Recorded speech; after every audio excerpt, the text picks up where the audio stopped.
Classmates, are you ready to pray? Yes, we are! Almighty Father, we praise and thank you for this day. Watch over us as we go about our studies. Help us in every way so that we become the children you want us to be. Amen. Okay, magandang umaga mga bata! Magandang umaga, teacher. At bago kayo maupo ay tignan niyo muna ang inyong mga upuan kung merong basura at pulutin ito. Ayusin niya ang linya ng inyong upuan. At tapos na, maaari na kayo umupo. Ngayon, tumako na tayo sa pag-check ng lumiban sa klase. Unang pangkat, meron bang lumiban sa iyong klase? Meron ba? Okay, nakikita ko mukha, wala naman. Sa pangalawang pangkat, meron ba?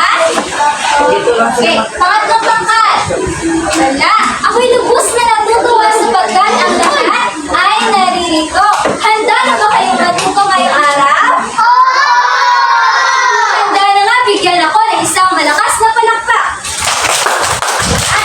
Maraming salamat. Nakikita ko na handa na ang araw. So ngayon, ay atin walang alamin ang mga alituntunin ni teacher sa klase. Ano nga yung una? Sabihin, huwag maingay habang nagtuturo si teacher. Pangalawa? Oh, very good. Magtaas ng kamay kung gusto sumagot or may nais sabihin. At pangatlo, sit properly. So ngayon mga bata, meron akong babasahing buklong. Alam niyo ba kung ano yung buklong? Kasi kung ninyong alamin kung ano yung tinutukoy na bagay sa babasahin ko, buklong.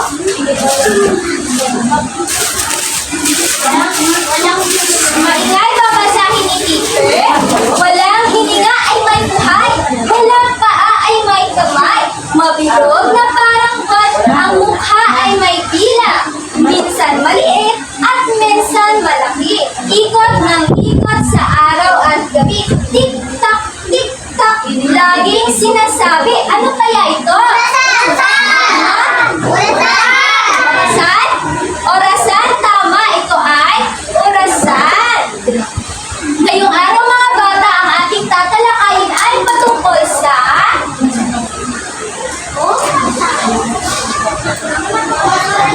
basahin natin sabay-sabay.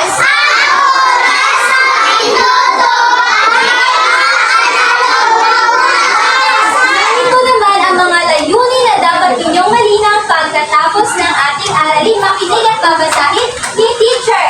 Una, nakikilala ang tamang oras gamit ang mahaba at maikling kamay ng analog clock. Nasasabi ang tamang oras gamit ang mahaba at maikling kamay ng analog clock. At pangatlo, napapahalagahan ang gamit ng orasan sa pang-araw-araw natin na buhay. So, ano na nga ulit ito? Ito ay orasan.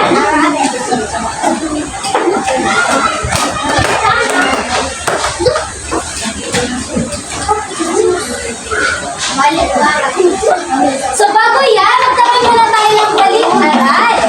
Mga bata, natatandaan pa ba ninyo ang ating tinalakay na karaan?